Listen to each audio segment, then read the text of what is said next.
vous allez bien? Aujourd'hui je vous retrouve, on est très tranquille, très pépère. Je suis en pyjama, je me suis un peu maquillée quand même. Mais c'est surtout que je me suis couchée à 5h du matin cette nuit parce que j'ai couru 10 km à 1h du matin. Voilà. C'était lors du marathon pour tous des Jeux Olympiques, bref. Ma mère a couru le marathon, du coup on l'a attendue. Elle est arrivée genre à 3h15 du matin. Du coup le temps de redescendre, de prendre les transports, de prendre une douche. Je me suis couchée à 5h. Mais on est quand même là pour tourner une petite vidéo YouTube avant que je parte. Et avant de faire une petite pause des réseaux. Enfin ça sera pas une grosse pause mais pendant 2 semaines il n'y aura pas de vidéo YouTube. Oh, j'ai chaud.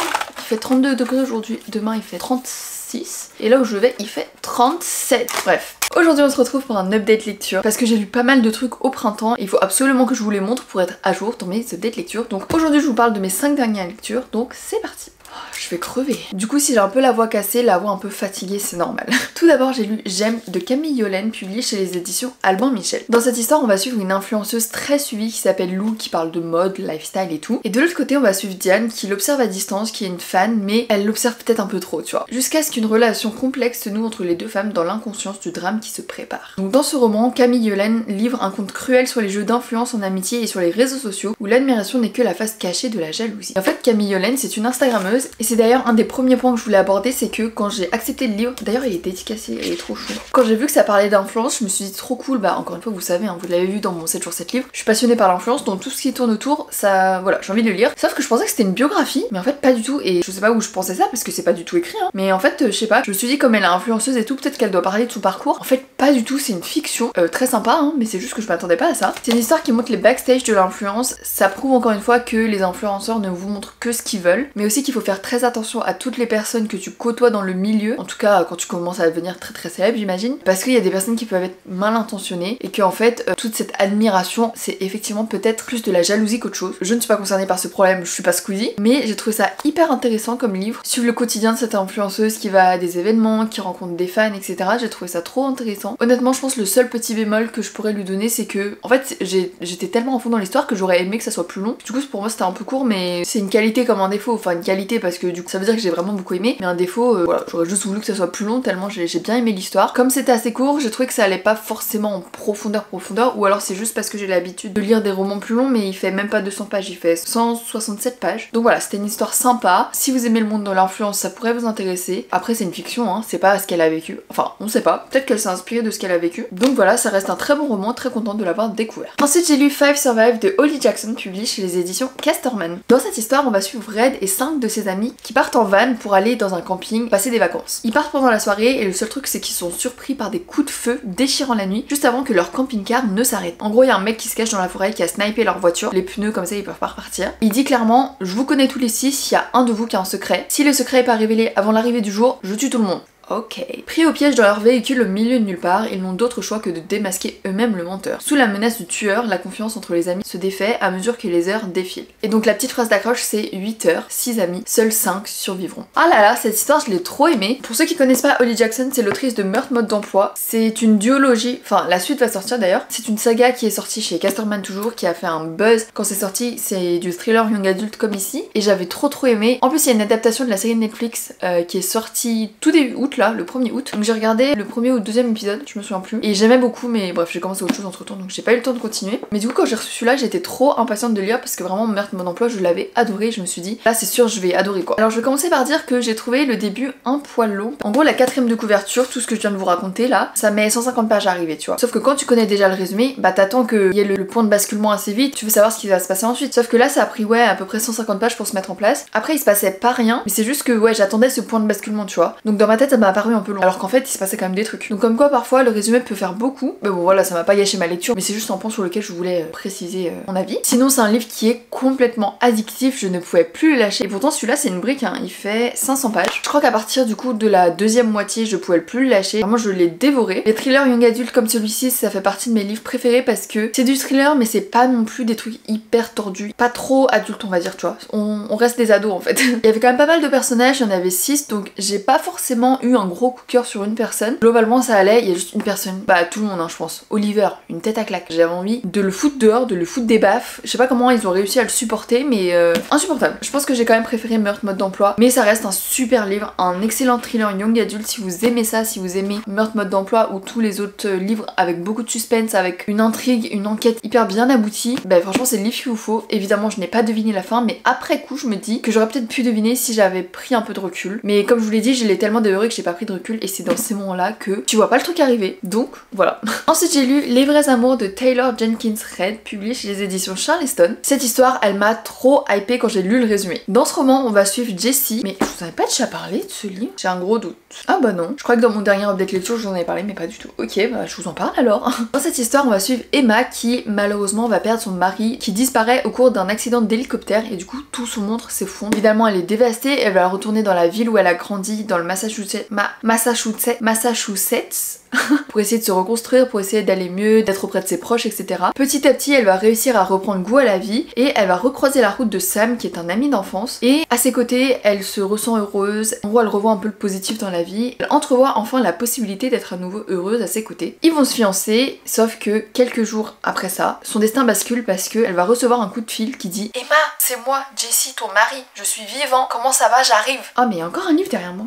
Il a pas bougé en même temps. Et là, qu'est-ce qu'elle fait? Elle a son nouveau fiancé, elle a son mari qui a été retrouvé vivant. Que faire? Je trouve que le résumé est incroyable. Emma va alors devoir choisir entre son premier amour et le nouvel amour de sa vie. Franchement c'est un livre excellent que j'ai trop aimé. De mon côté j'ai trouvé qu'il y avait peut-être un poil trop de flashbacks parce qu'en fait pareil c'est le résumé qui joue, mais il y a beaucoup de retours en arrière au moment où elle perd son mari, elle essaye de se reconstruire, elle retourne dans sa ville, elle rencontre son nouveau fiancé machin. Donc tout ça évidemment c'est utile et c'est même comment dire, c'est indispensable pour comprendre l'histoire, pour le contexte et tout, mais j'ai trouvé que c'était peut-être un peu trop, je sais pas comment expliquer. Je m'attendais pas à ça, je pense que c'est plutôt ça. Je m'attendais vraiment à ce qu'on soit sur l'histoire de mon mari m'a appelé et qu'est-ce que je fais, sauf que cette partie là elle arrive plutôt à la deuxième partie du roman parce que la première partie je trouve qu'elle remet quand même beaucoup dans le contexte, donc encore une fois c'est important de mettre le contexte, mais je m'attendais pas à ce qu'il y en ait autant. Attendez, je précise parce que c'est pas du tout clair ce que je raconte. En gros il y a pas mal de flashbacks, sauf que le flashback c'est toute la première partie du roman. J'aurais pas été contre qu'on ait toute l'histoire mais qu'entre les chapitres il y ait des flashbacks. Là c'est vraiment un gros flashback de 200 pages au début et ensuite la suite de l'histoire. Je sais pas si c'est très clair. Mais à part ça, ça reste une excellente lecture. Je l'ai aussi dévorée et à la fin, j'ai pleuré toutes les larmes de mon corps. Mais encore une fois, c'était pas des larmes de tristesse, de machin, c'est juste, c'est une belle histoire, ça se termine comme ça, waouh, waouh. C'était très beau, très émouvant. Et franchement, je vous le conseille. Attendez,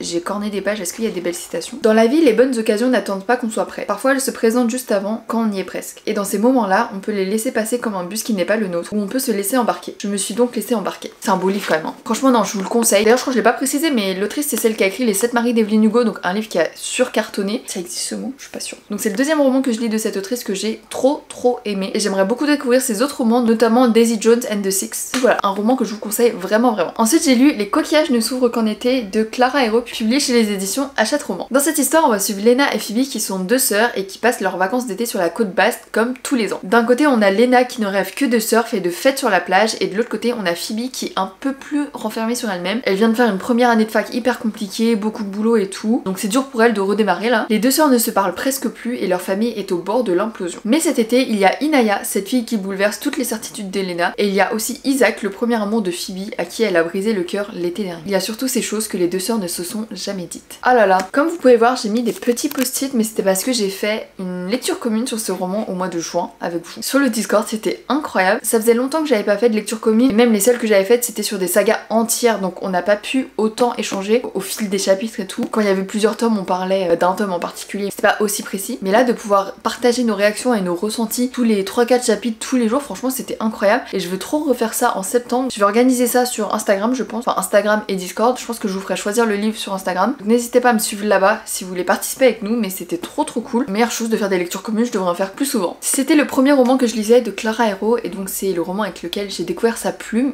et oh my god, personne m'a prévenu. Enfin si, il y a Audrey qui va me dire comment ça je t'ai pas prévenu en fait. Non mais je sais pas, waouh, j'étais choquée, vraiment elle a une plume si poétique, j'ai rarement vu ça, et pourtant je lis quand même pas mal de romans tu vois, mais ça m'a choquée dès les premières pages, c'est tellement poétique, tellement bien écrit, tellement beau, c'est waouh quoi. Certes quand je vous donne le résumé comme ça ressemble un peu à un livre d'été, de feel good, de bonne ambiance tout ça, mais en vrai je vous préviens pas tellement. Enfin oui, c'est sur fond de livre d'été, la plage, le surf tout ça, mais ça traite surtout de beaucoup de sujets importants, et du coup le livre n'est pas forcément le plus joyeux on va dire. Ça parle des relations parents-enfants, ça parle de la pression que peuvent mettre les parents sur les enfants, la pression qu'ont les enfants à être le plus parfait possible, à satisfaire leurs parents. Ça parle de dépression, ça parle de santé mentale. Donc voilà, c'est pas les sujets les plus simples, mais c'était tellement bien écrit, mais je suis choquée. Je me suis tellement attachée aux deux sœurs. En fait, je préfère quand il y a des histoires voilà, où il y a moins de personnages, où on peut vraiment s'attacher à eux. Et je pense aussi que certaines personnes ont pu s'identifier avec leur relation entre sœurs, ou même s'identifier à chaque personnage parce qu'elles sont assez différentes les deux filles. Moi, c'était pas forcément le cas parce que j'étais pas concernée par tous ces sujets de santé mentale, tout ça. Mais j'ai lu beaucoup d'avis qui disaient mais purée, je me suis sentie comprise, je me suis sentie identifiée et tout. Donc je pense que c'est un livre vraiment incroyable. Bah, clairement, je l'ai pas dit, mais c'est un coup de cœur, hein. Coup de cœur intersidéral. Il était oufissime. Pendant la lecture commune, je sais qu'il y a certaines personnes qui étaient un peu pas déçues, mais genre elles auraient aimé une autre fin parce que c'est une fin un peu ouverte, certes. Mais moi, ça me dérange pas trop les fins ouvertes. Mais je pense que c'est aussi parce que je garde cet espoir qu'il y a un tome 2. Alors Clara, si tu passes par là, dis-moi qu'il y a un tome 2 s'il te plaît, parce qu'il y a vraiment matière à faire.